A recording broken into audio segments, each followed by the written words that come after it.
Bueno, Señor, gracias por tu palabra y por la vida de cada uno de mis hermanos, Señor. Gracias porque tú eres fiel, tú siempre estás con nosotros, nos acompañas y nos guías en todo momento.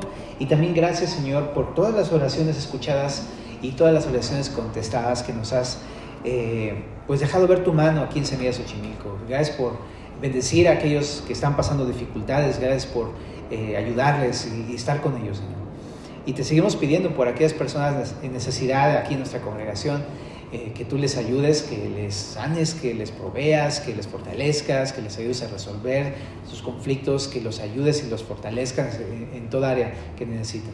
Y ponemos en tus manos pues nuestro estudio del día de hoy. Guíanos a través de tu palabra, en el nombre de Jesús. Amén. Bueno, Jeremías 22, ¿verdad?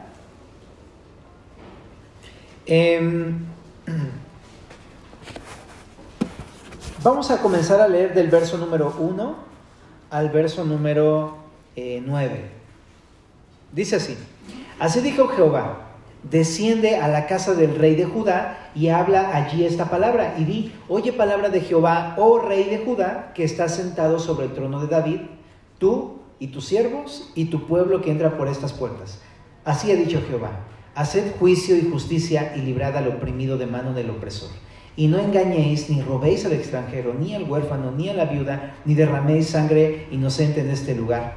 Porque si efectivamente obedeciereis esta palabra, los reyes que en lugar de David se sientan sobre su trono, entrarán montados en carros y en caballos por las puertas de esta casa, ellos y sus criados y su pueblo. Mas si no oyereis estas palabras, por mí mismo he jurado, dice Jehová, que esta casa será desierta. Porque así ha dicho Jehová acerca de la casa del rey de Judá: como Galaad eres tú para mí y como la cima del Líbano, sin embargo te convertiré en soledad y como ciudades deshabitadas. Prepararé contra ti destruidores, cada uno con sus armas, y cortarán tus cedros escogidos y los echarán en el fuego. Y muchas gentes pasarán junto a esta ciudad y dirán cada uno a su compañero: ¿por qué hizo así Jehová con esta gran ciudad? Y se les responderá: porque dejaron el pacto de Jehová su Dios y adoraron dioses ajenos y les sirvieron. Ok, pues en esta primera sección lo que vemos es una época distinta a la del capítulo número 21. Quisiera comenzar con un contexto histórico para comprender eso que estoy diciendo. Resulta que la profecía de Jeremías fue durante la época de 5 reyes: el rey Josías, el rey Joacás, el rey Joacim, el rey Joaquín y el rey Sedequías. ¿Ok? Todos empiezan con Jo, así es que es muy fácil grabárselo, ¿no? Excepto Sedequías. Y comprende desde el año 640 a.C. hasta aproximadamente el año 586 a.C. Es una buena cantidad de años en la profecía de Jeremías. Y un poquito de eso lo vimos el capítulo pasado, donde hablamos que, pues, vimos el contexto de Josías, ¿te acuerdas? Y de estos reyes. Pero lo que quiero decirte es que de estos 5 reyes, 3 reyes, durante la época de 3 reyes de estos, profetizó Jeremías, y de esos 3 reyes están en este capítulo. Creo que te lo dije todo revuelto.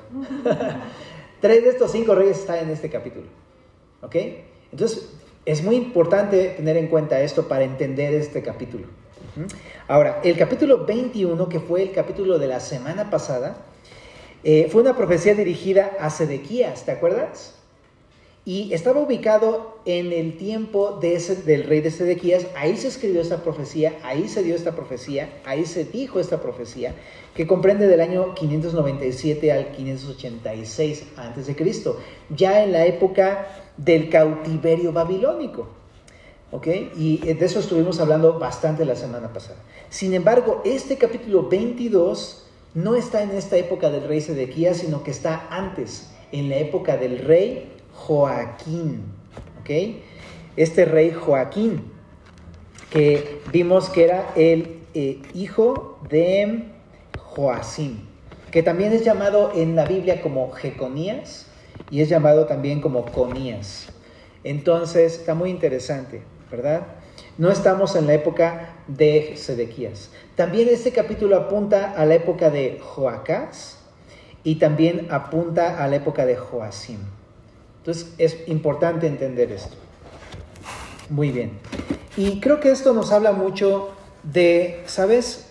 Sedequías fue el último de los, pues prácticamente el último de los reyes de Israel.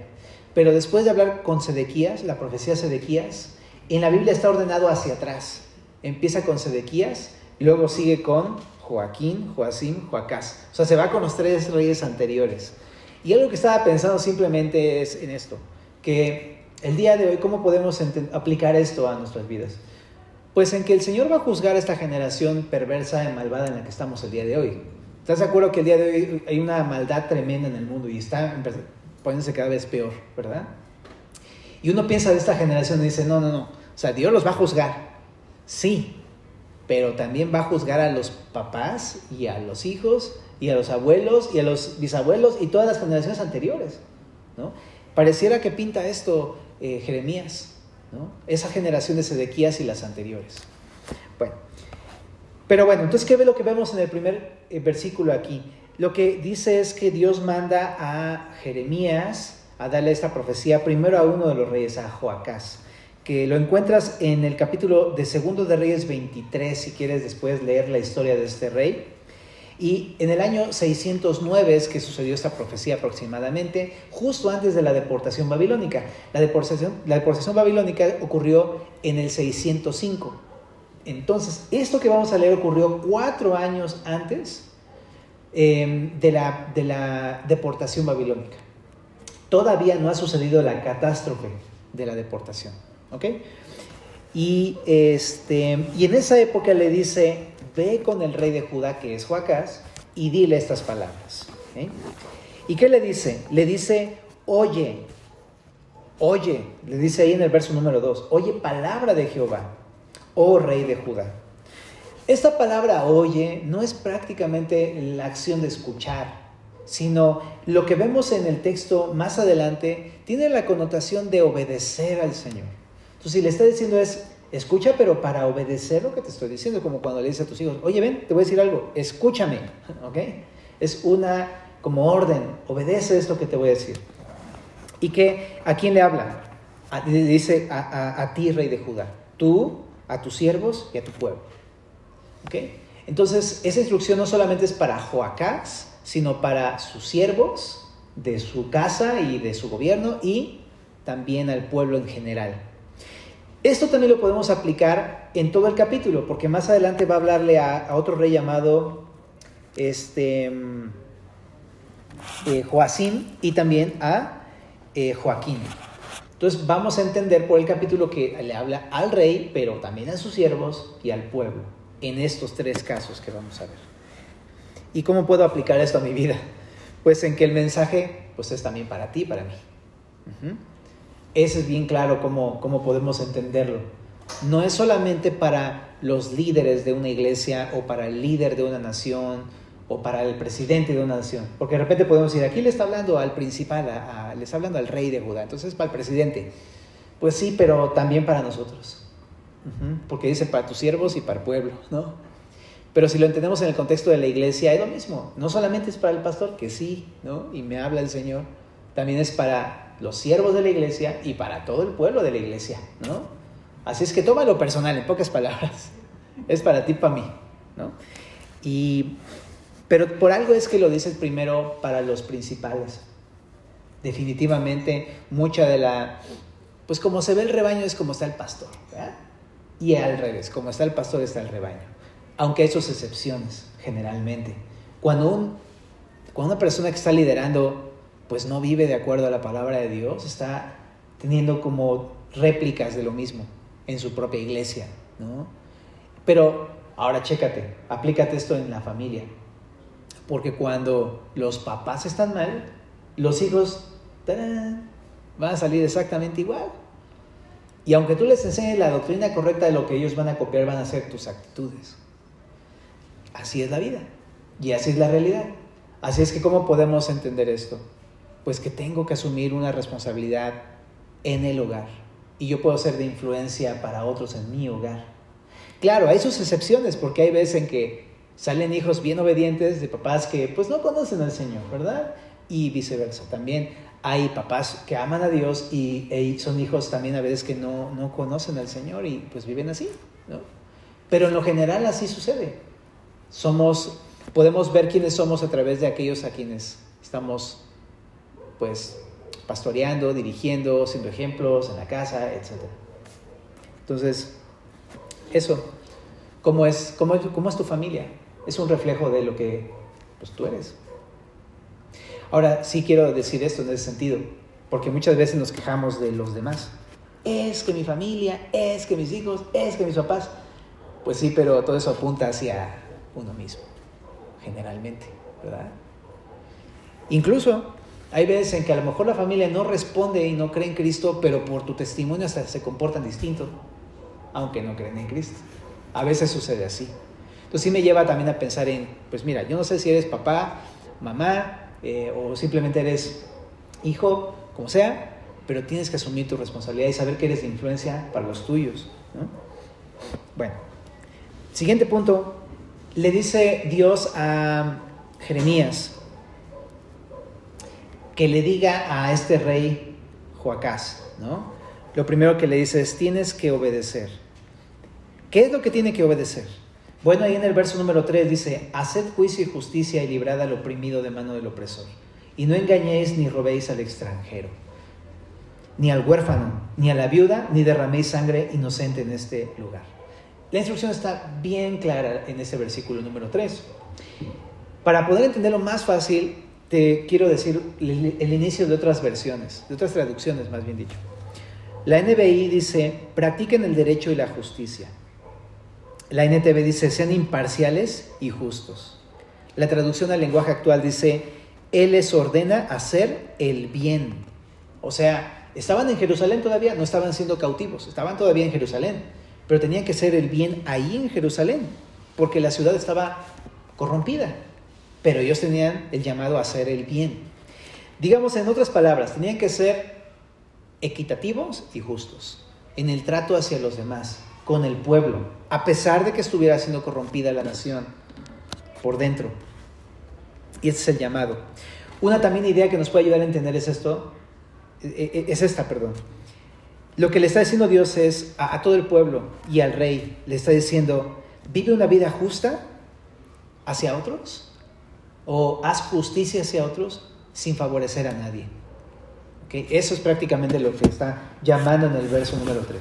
¿De qué forma? Pues ahí dice, libra al oprimido de mano del opresor, no engañéis ni robéis al extranjero, ni al huérfano, ni a la viuda, ni derraméis sangre inocente en este lugar. Son formas prácticas en cómo podían hacer justicia hacia los demás, ¿verdad? Esto también se parece mucho a lo que decía en el capítulo número 21. A propósito, ¿por qué no está ordenado Jeremías en este orden cronológico? Simplemente porque está tocando el mismo tema, ¿no? Y a veces en la Biblia sucede así. El autor lo ordena no cronológicamente, sino temáticamente, y en este caso sucede así, ¿no? Entonces, está hablando acerca de la responsabilidad hacia los demás, ¿no? Bueno, pero entonces tenían que vivir de una manera justa hacia los demás, tratando al oprimido de una manera justa. ¿Cómo? Pues defendiéndolo del opresor. Una manera justa de actuar es no engañando ni robando al extranjero, al huérfano y a la viuda. De por sí que ya estaban pasándola bastante mal, ¿verdad? Habían sido víctimas de cosas, pues tenían entonces que tratarlos con justicia y no derramar sangre inocente en Jerusalén, ¿no? Son maneras prácticas y justas de poder vivir hacia Dios. Y les dice en el verso 4 y 5, si obedecen, entonces, ¿sabes? Dice ahí, los reyes que en el lugar de David se sientan sobre su trono entrarán montados en carros y en caballos por las puertas de esta casa. Lo que está diciendo es que Dios va a, por supuesto, seguir levantando a reyes descendientes de la casa de David, ¿no? No va a faltar rey ahí en Jerusalén y Dios los va incluso a exaltar a estos reyes, ¿no? Y va a fortalecer a la nación junto con eso. Pero si no, dice aquí en el verso 5, si no, esta casa será desierta. Y a lo que está apuntando es a la cautividad babilónica, que ya ha estado hablando mucho tiempo atrás. Que si no obedecen, así como los de Asiria se llevaron a los del norte, también ellos se van a ser llevados por los babilonios. Entonces es lo que dice. Y en el verso 6 dice que aunque el pueblo es para Dios como Galaad y como el Líbano, Si no obedecen, los va a tener que convertir en soledad como ciudades deshabitadas. Esta es una imagen, pues, un poco, pues, más como del contexto de ellos, ¿no? Ellos lo podrían entender muy fácil. Pero Galaad era conocido por sus grandes bosques, muy, muy poblados bosques. Y el Líbano era conocido por la calidad de la madera que tenía, ¿no? Entonces, lo que probablemente esté diciendo el autor es, o bueno, el Señor más bien, es que Judá, el pueblo de Judá y sus habitantes son valiosos, importantes, son preciados para Dios. Pero si ellos abandonan el pacto con Jehová su Dios y no lo obedecen y adoran dioses ajenos y les sirven, entonces serán destruidos y serán llevados cautivos a Babilonia, ¿verdad? Y la imagen es como si fuera un bosque talado y sus mejores árboles quemados. Entonces eso es como, pues, no pensarías en cortar un bosque para quemar los mejores árboles, sino para aprovechar todo. Pero de lo que está hablando precisamente es eso, de que va a destruirlos, ¿no? Y es la imagen que pone, un bosque talado y quemado. Ahora, de aquí hay varias cosas que debemos meditar, ¿no? En este pasajito. Lo que podemos meditar, por ejemplo, es que al igual que Jerusalén en esa misma época antes del cautiverio, también estamos totalmente corrompidos en la Ciudad de México en este momento. Estamos realmente corrompidos y ya ni siquiera tenemos que poner tantos ejemplos. Las cosas son demasiado evidentes acá, ¿no?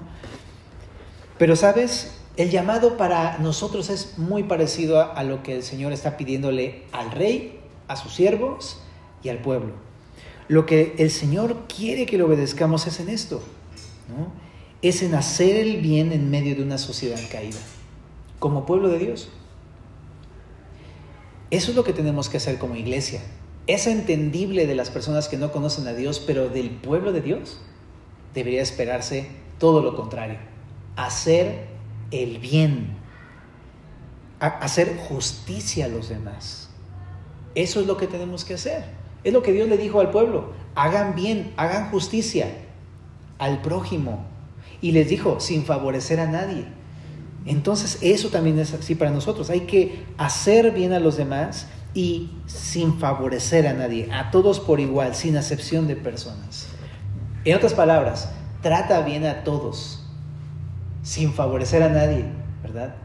Por igual, al que probablemente es justo y al que evidentemente es injusto. Dios nos llama a tratar a todos con el amor y la gracia del Señor, en medio de un mundo caído. En Gálatas 6:10, precisamente lo dice Pablo, ¿no? Dice, haced bien a todos y mayormente a los de la familia de la fe. Eso es lo que dice Pablo en Gálatas 6:10. Ahora, escuchamos eso y a poco no es un reto cuando empezamos a meditar en esto, ¿no? Y nos encontramos al menos con 4 problemas a la hora de meditar en este punto.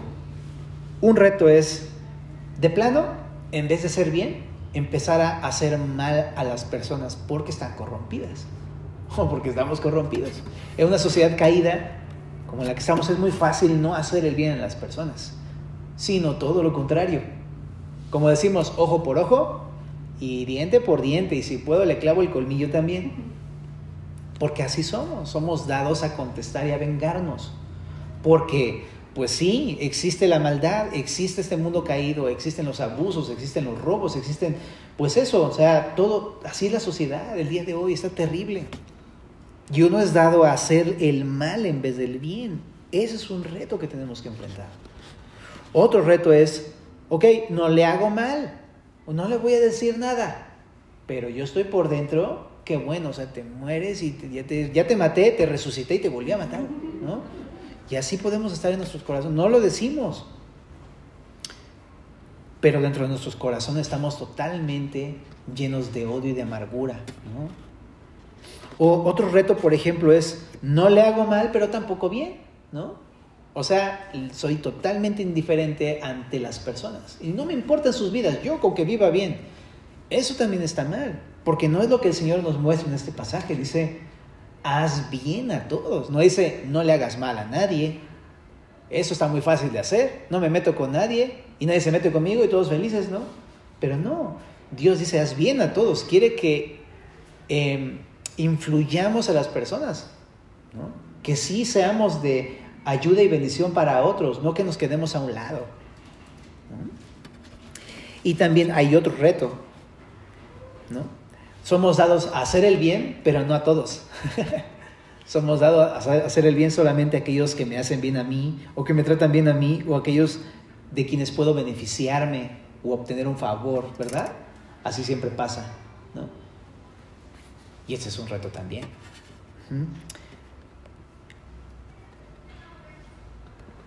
Y bueno, podemos buscarle y encontrar todavía más cosas, ¿no? Incluso hacer mal a los que me hacen bien, por ejemplo, ¿no? Y como cristianos eso sería como algo terrible, pero a veces lo hacemos. Pero, ¿qué es lo que también hay unas citas que me recuerdan en la Biblia? Por ejemplo, está una que es muy, muy clara en el Evangelio de Mateo, capítulo 5, verso 44, ¿verdad? Que lo hemos tocado frecuentemente, pero dice, ustedes dijeron ojo por ojo, diente por diente, eso dice en el verso 38, y en el 44 dice, pero yo os digo, amad a vuestros enemigos, bendecid a los que os maldicen, haced bien a los que les aborrecen y orad por los que los ultrajan y persiguen, para que seáis hijos de vuestro Padre que está en los cielos, que ha de salir su sol sobre malos y buenos, que hace llover sobre justos e injustos, porque si amáis a los que os aman, ¿qué recompensa tendréis? ¿No hacen también lo mismo los publicanos? Y si saludáis a vuestros hermanos solamente, ¿qué hacéis de más? ¿No hacen también así los gentiles? Sed pues vosotros perfectos como vuestro Padre que está en los cielos es perfecto. Este es precisamente más bien pues el corazón del Señor, ¿verdad? Que podamos hacer bien a todos en medio de una sociedad caída, ¿verdad? Si me tratan bien, si no me tratan bien, no, yo hacerles bien. No quedarme a un lado, no ignorarlos, sino participar haciendo el bien. También en Romanos 12:7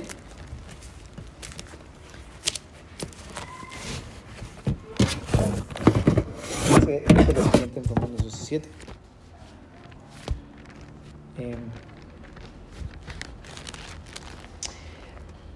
12:17, perdón. Dice, no paguéis a nadie mal por mal, procurad lo bueno delante de todos los hombres. Si es posible, en cuanto dependa de vosotros, estad en paz con todos los hombres. No os venguéis vosotros mismos, amados míos, sino dejad lugar a la ira de Dios, porque escrito está, mía es la venganza, yo pagaré, dice el Señor. Así que si tu enemigo tuviere hambre, dale de comer. Si tuviere sed, dale de beber. Pues haciendo esto, ascuas de fuego amontonará sobre su cabeza. Y me encanta el verso 21. Dice, no seas vencido de lo malo, sino vence con el bien el mal. Y es el punto, creo que de los más, como las conclusiones de Pablo, ¿no? Vence con el bien el mal. Bueno, entonces creo que podemos también tener esa aplicación, ¿verdad? Hay otro pasaje que también me recuerda esto en Santiago capítulo número 2, que habla acerca de la acepción de personas, ¿no? Cuando hacemos solamente el beneficio o el bien a los que nos caen bien, ¿no? O a los hermanos en la iglesia. Dice, hermanos míos, que vuestra fe en nuestro glorioso Señor Jesucristo sea sin acepción de personas. Porque si en vuestra congregación entra un hombre con anillo de oro y con ropa espléndida, y también entra un pobre con vestido andrajoso, y miráis con agrado al que trae la ropa espléndida, y le decís, siéntate tú aquí en buen lugar, y decís al pobre, estate tú allí en pie, o siéntate aquí debajo de mi estrado, ¿no hacéis distinciones entre vosotros mismos y venís a ser jueces con malos pensamientos? Hermanos míos, amados, oíd. ¿No ha elegido Dios a los pobres de este mundo para que sean ricos en fe y herederos del reino que ha prometido a los que le aman? Pero vosotros habéis afrentado al pobre. ¿No os oprimen los ricos y no son ellos los mismos que os arrastran a los tribunales? ¿No blasfeman ellos el buen nombre que fue invocado sobre vosotros? Bueno, y ahí sigue diciendo un discurso Santiago, ¿no? Pero el punto es claro, ¿no? También en la iglesia no podemos hacer acepción de personas. Y en ningún lugar, ¿no? Debemos hacer el bien a todos, debemos de beneficiar a todos por igual, debemos de juzgar a todos por igual, incluso también. Es eso. O sea, no un juicio para condenación, sino me refiero a cuando hay alguna situación, ¿no? De una manera imparcial, ¿no? Y eso, porque estamos del lado de la justicia. Es muy dado siempre a ponerse del lado de uno, ¿no? O de uno o del otro. Pero lo que dice aquí es, no, haz bien a todos, por igual, ¿no? Bueno, y me voy a saltar al siguiente punto. ¿Y qué pasa si no quiero? ¿No? Pues en el capítulo 22 de Jeremías, entonces Dios le dice a Jeremías, si el pueblo no quiere, ¿no? Entonces si ellos se alejan del pacto, pues van a ser destruidos, ¿no? Van a recibir una disciplina, van a ser cautivos. Entonces, eso es lo que va a pasar también con nosotros. Y para muestra, Jeremías nos pone 3 ejemplos. El ejemplo de Joacás, el ejemplo de Joacim y el ejemplo de Joaquín. Así que vamos a irnos con los 3 ejemplos bien rápido. Dice en el verso número 10: no lloréis al muerto, ni de él os condoláis. Llorad amargamente por el que se va, porque no volverá jamás ni verá la tierra donde nació. Porque así ha dicho Jehová acerca de Salum, hijo de Josías, rey de Judá, el cual reinó en lugar de Josías su padre y que salió de este lugar. No volverá más aquí, sino que morirá en el lugar donde lo llevaron cautivo y no verá más esta tierra. Ay del que edifica su casa sin justicia y sus salas sin equidad, sirviéndose de su prójimo de balde y no dándole el salario de su trabajo, que dice: edificaré para mí casa espaciosa y salas airosas, y le abre ventanas y la cubre de cedro y la pinta de bermellón. ¿Reinarás porque te rodeas de cedro? ¿No comió y bebió tu padre e hizo juicio y justicia y entonces le fue bien? Él juzgó la causa del afligido y del menesteroso y entonces estuvo bien. ¿No es esto conocerme a mí, dice Jehová? Mas tus ojos y tu corazón no son sino para tu avaricia y para derramar sangre inocente y para opresión y para hacer agravio. El primer ejemplo que pone es la vida de Joacás. Este rey Joacás, ya lo vimos, pero este hombre, lo vimos la vez pasada en nuestro breviario cultural histórico, ¿no? De cómo Joacás hizo lo malo ante los ojos de Jehová. Es lo que pasa con este rey. Lo encuentras ahí en 2 de Reyes, capítulo número 23, verso 31.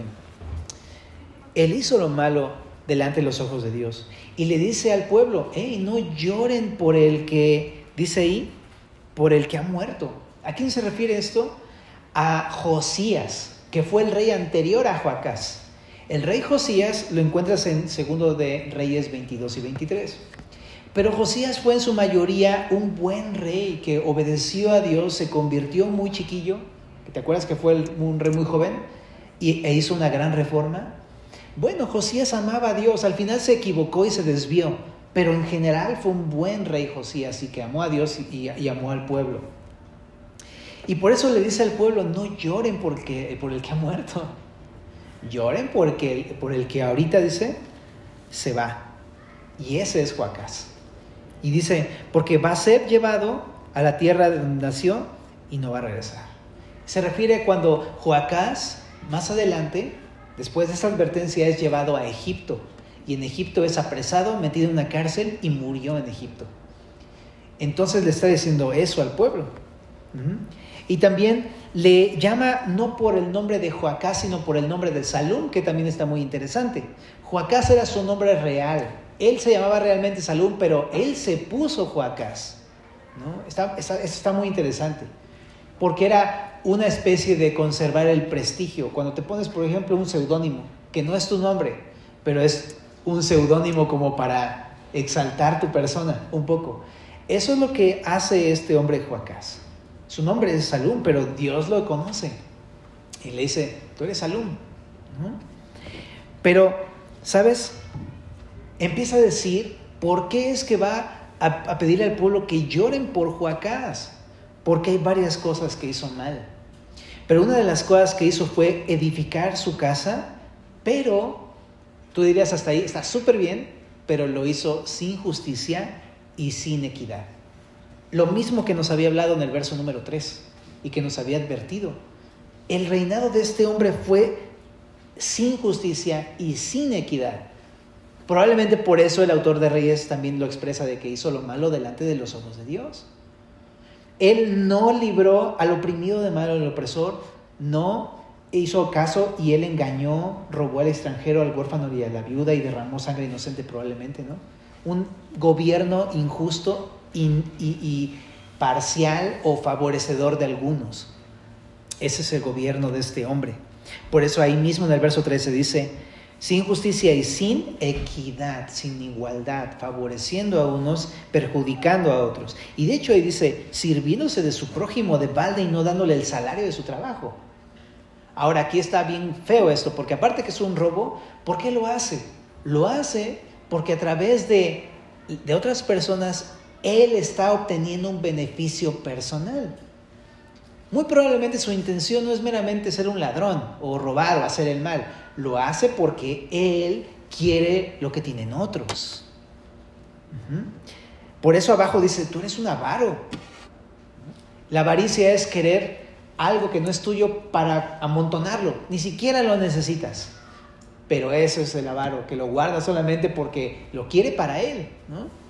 No importa si ya lo tiene. Entonces este rey fue así, edificó su casa sin justicia y sin equidad. Y también en el verso número 14 hay una clave, dice, edificaré para mí casa espaciosa y salas airosas y ventanas cubiertas de cedro y pintadas de bermellón. ¿Y qué significa? Esto es un derroche de dinero, lo que está hablando aquí. Pero, ¿por qué lo está haciendo? Para sí mismo. Dice, edificaré para mí. Entonces él claramente estaba gobernando en el pueblo de Israel, pero todo lo estaba haciendo para sí mismo, para su propio beneficio, ¿no? Entonces no estaba edificando una ciudad o edificando una casa para Dios, que era la intención de todo gobernante, poder prepararle el pueblo a Dios, entregárselo a Dios. No, a él no le importaba, él quería para sí todas las cosas. Y por eso es que tenía una super mega casa, ¿no? Y una sala súper lujosa, incluso hasta le puso cedro a una ventana. O sea, ¿cómo te explico? El cedro ya está escaso, ¿no? Y es caro. Y pues bueno, en aquel entonces igual, pero imagínate, pues ponerle una ventana cedro y así todo súper así adornado, pues sí te sale una lana. Pero ¿qué está mostrando esto? Que en el corazón de este hombre probablemente es eso, es todo lo quiere para él, está atesorando riquezas para su casa, ¿no? Y con pintura cara, ¿no? Si fueras a la Comex diría, ¿cuál es la más cara? Esa, la buena, ¿no? Una cosa así. Pero también en el verso 15 está muy interesante porque le dice, ¿vas a reinar porque vives en una casa llena de cedro? O sea, ¿eso es lo que te hace un rey? Y como si le dijera, ¿sabes? ¿Te acuerdas de tu papá? ¿No? Él fue rey no porque vivía en una casa de cedro, sino porque él cumplía la función que tenía de mi parte. Por eso es que era rey, porque tomó la responsabilidad que tenía y reinó con justicia y equidad. Eso es lo que él hizo y por eso era un rey. Como si le dijera, estás bien confundido, mi chavo, porque lo que estás pensando es que el reinado es una posición que te estás ganando, cuando realmente es una función que tienes que asumir, una responsabilidad. Entonces eso, no estás siendo responsable con el encargo que te di, ¿no? Y pues detrás de todo esto te das cuenta que él está viendo el reinado como una oportunidad para tener una posición o poder o algo así. Pero no está haciendo lo que Dios le dijo. También en el verso número 16, él juzgó la causa del afligido. Su papá juzgó, ¿no?, al afligido y al menesteroso, o sea, al necesitado, que está diciendo, tu papá sí ayudó al pobre, tu papá sí defendió al oprimido, no como tú, lo que le está diciendo a Joacás. Y le dice, ¿no es esto conocerme a mí? Está poniendo a su papá Josías de ejemplo, diciéndole, realmente cuando me conocen, vas a tratar con justicia y equidad a los demás. Pero si no, es como si mostraras a todos que no me conoces realmente, porque yo amo al pobre y al necesitado, y hago justicia con el pobre y el necesitado. Entonces este hombre está demostrando por su actitud no conocer a Dios realmente. Y en el verso número 17, pues ya lo vimos, es un avaro. Le dice, tú nada más vives para ti. Pero en el contexto de toda la vida de Joacás, que está mostrando que él no hizo bien a otros, sino que vivió solamente para sí mismo. Ese es el punto principal de la vida de Joacás. Eso es. Entonces, qué fuerte es cuando, como cristianos, espérate, no te vayas a otras esferas, ¿no? Como cristianos y como integrantes de una familia, cuando nosotros como cristianos e integrantes de una familia, no vivimos para los demás, tomando la responsabilidad o cumpliendo las funciones que Dios nos puso a hacer, sino que todo lo que nos interesa es vivir para nosotros, para tener un nombre, para tener una posición, para tener todo para nosotros mismos, edificar mi casa para mí mismo. No me importa si otros están pasando en el cielo, no me importa, yo vivo para mí. No me importa si otros tienen problemas, lo que me importa es resolver los míos y que yo esté bien, ¿no? Edificar mi casa, a lo mejor uno puede decir como cristiano, lo estoy edificando, pero sí, pero ¿cómo la estás edificando? Muchas veces lo edificamos, pero con injusticia, ¿no? Hacia otros. Edificamos nuestra casa, pero con favoritismos, ¿no? Y eso está feo, ¿no? Y todo eso demuestra no le importan las personas, lo que te importa es nada más tu propia vida, mi propia vida. Entonces es una advertencia, porque lo que vemos es que Dios quiere que hagamos como cristianos justicia. Como dice el dicho, haz el bien sin mirar a quién. Que beneficies en tu casa, en tu familia, a los que te corresponden. Que vivas para otros, no pongas solamente los ojos en ti mismo, ¿verdad? Como dice Filipenses, ¿no? Que todos tenemos que tener este mismo sentir como Cristo Jesús, el cual no puso su mirada solamente en sí mismo, sino también en los de los demás, ¿no? Tenemos que estar viendo hacia el prójimo. Pero también hay otro rey que pone de ejemplo en el verso número 18. Dice, así ha dicho Jehová acerca de Joacim, hijo de Josías, rey de Judá. No lo llorarán diciendo, ay hermano mío y ay hermana, ni lo lamentarán diciendo, ay Señor, ay su grandeza.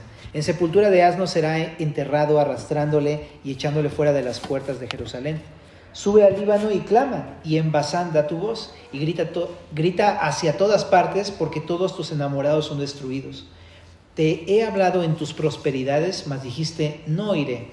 Este fue tu camino desde tu juventud, que nunca oíste mi voz. A todos tus pastores pastoreará el viento, y tus enamorados irán en cautiverio.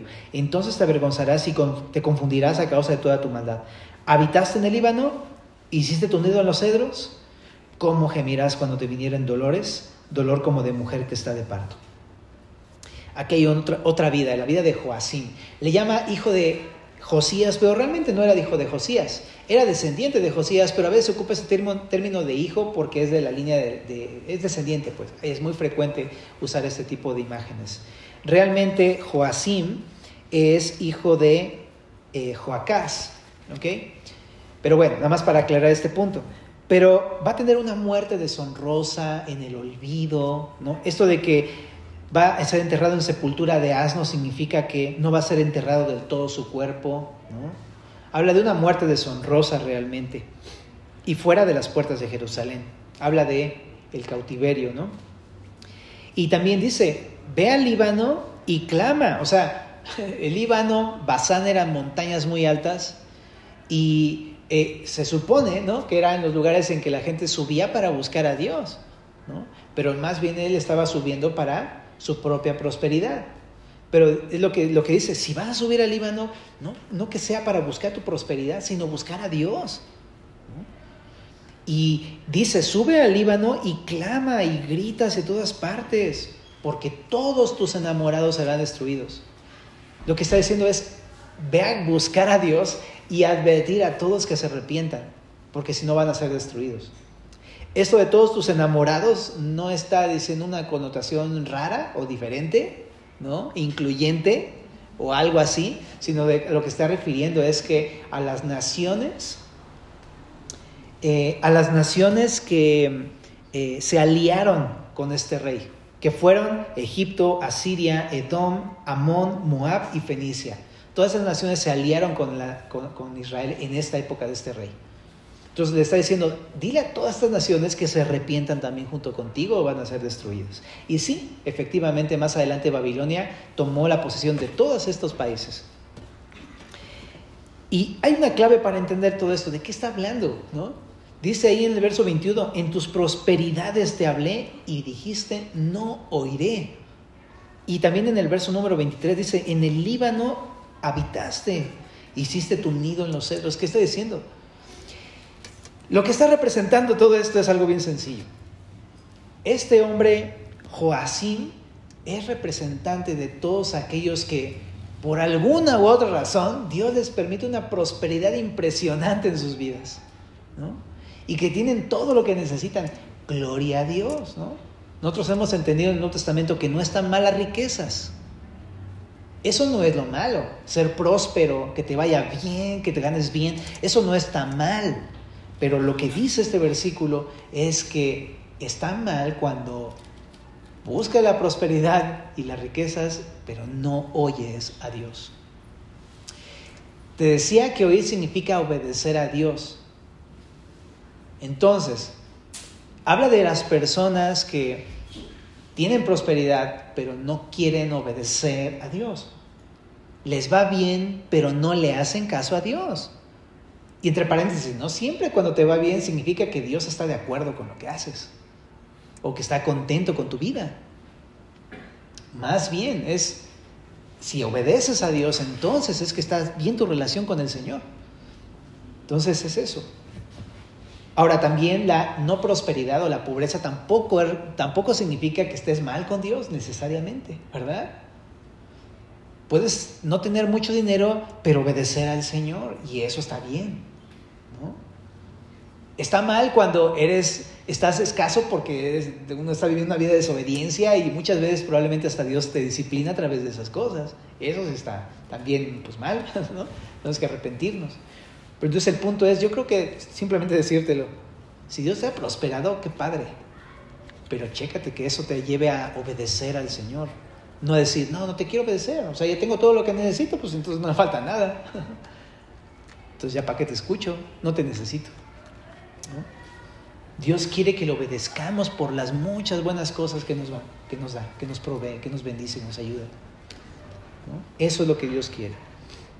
Y que hagamos justicia a otros. Esta parte en el contexto probablemente hace referencia a eso, que aunque le iba bien y era próspero, no quería hacer justicia hacia el prójimo, no quería ayudar al oprimido, no quería ayudar al extranjero, al huérfano y a la viuda, sino quería más bien valerse de ellos para su prosperidad y demás cosas, ¿no?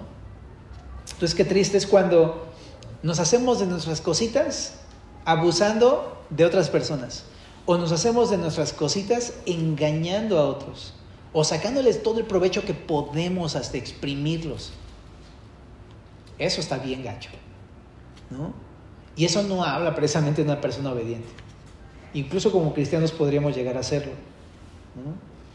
Y pues eso no es hacer justicia con las personas.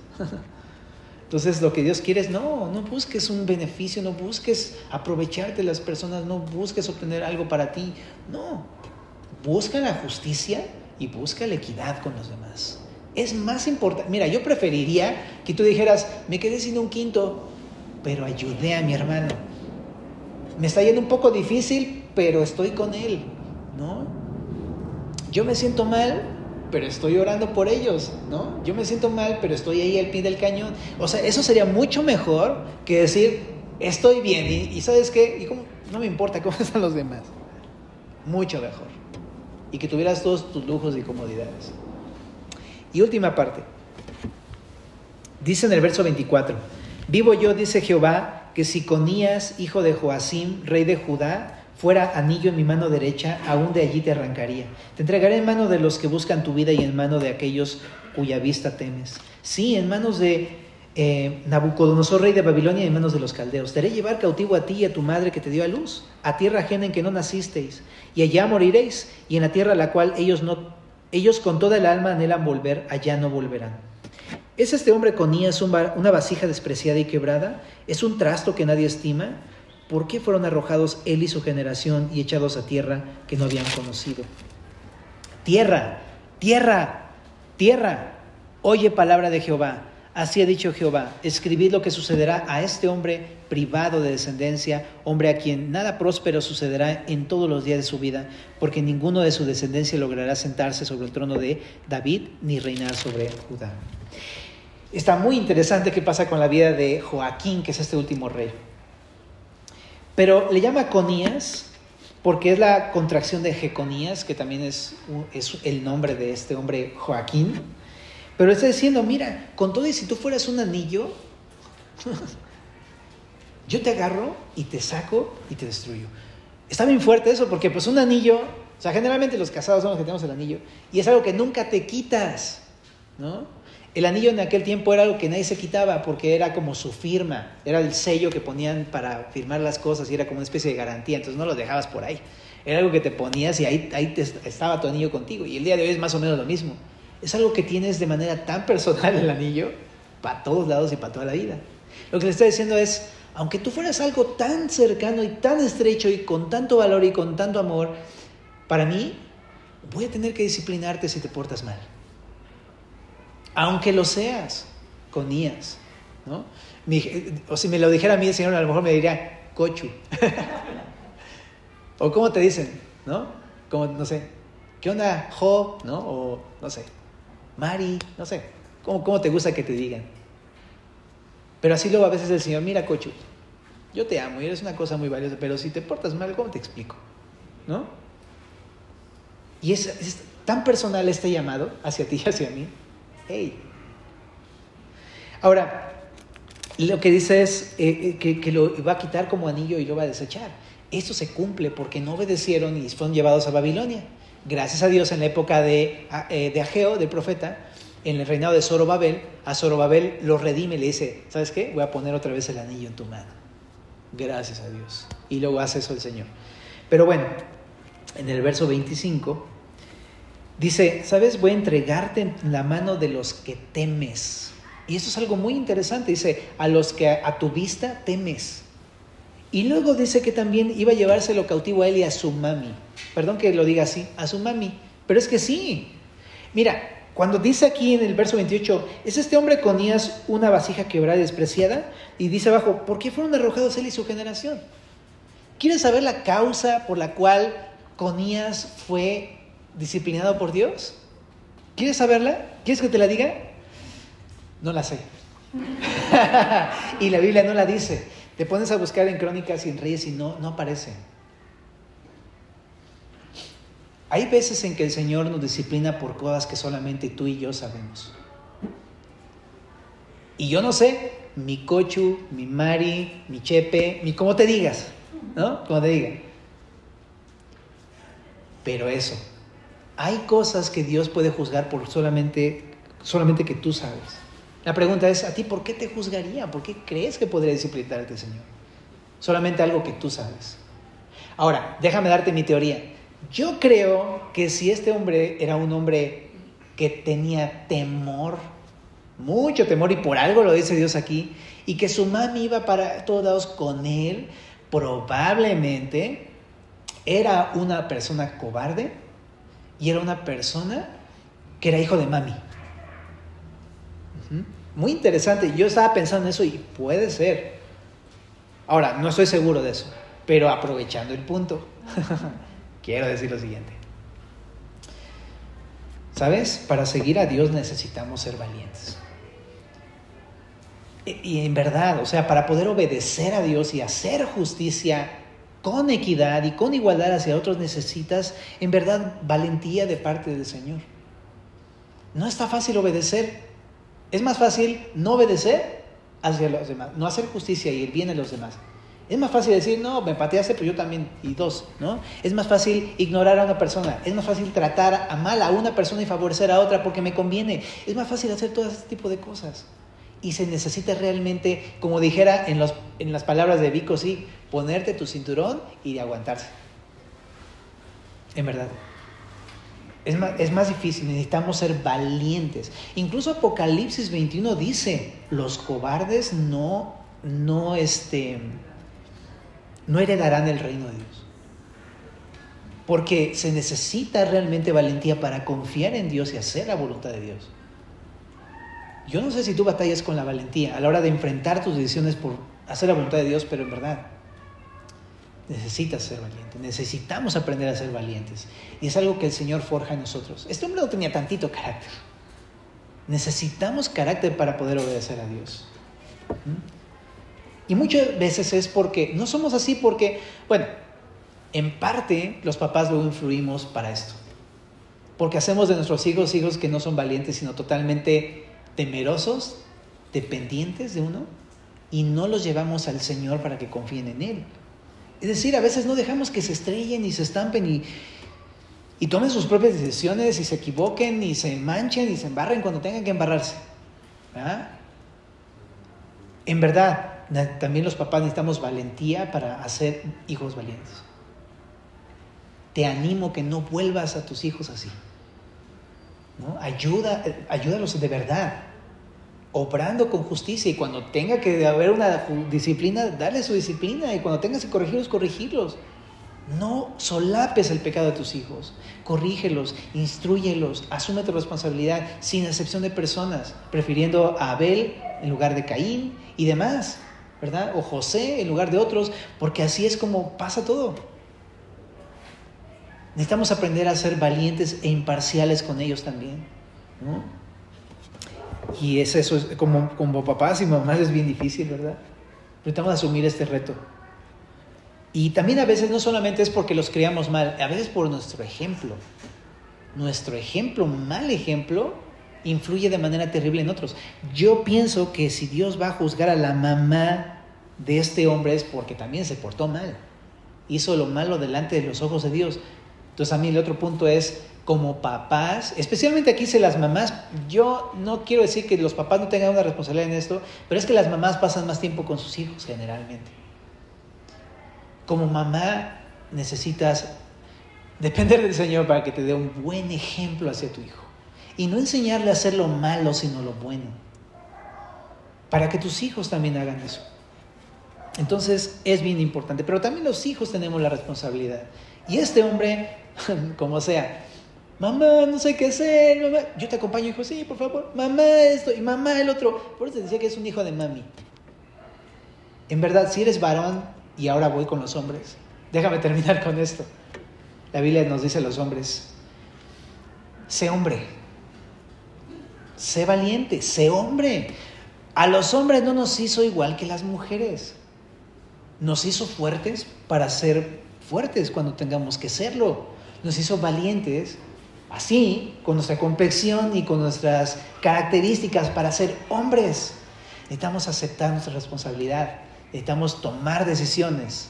Necesitamos ir y caminar enfrente de la familia, con el ejemplo y con decisiones firmes. Obedecer a Dios, hacer justicia y obrar con equidad. Esfuérzate, sé valiente, sé hombre. Y eso es algo que también Dios le dice a Josué y nos dice a nosotros. Yo soy Josué, ¿vale? Entonces, bueno, necesitamos eso.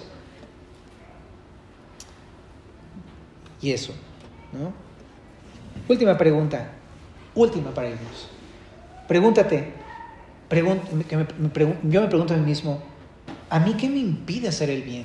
¿Qué me impide hacer justicia y equidad hacia otros? ¿Hay algo? Porque aquí vemos la vida de Joacás, Joacim y Joaquín. Y a cada uno Dios les dijo, esto es lo que te está estorbando, eso es lo que estás haciendo, eso es lo que te está impidiendo hacer justicia y equidad. ¿A ti qué es lo que te impide hacer justicia y equidad hacia otros? ¿Es tu egoísmo? ¿Es tu orgullo? ¿Es tu anhelo de tener una posición, de tener un nombre, de riquezas, de posesiones, comodidad, temor? ¿Qué es lo que te impide hacer justicia y equidad hacia otros? ¿Oramos? Señor, gracias por este pasaje que nos ayuda a recapacitar acerca de nuestros caminos, Señor. Gracias por hablarnos esta noche y pues nos encomendamos a tu gracia, Señor, en nombre de Jesús.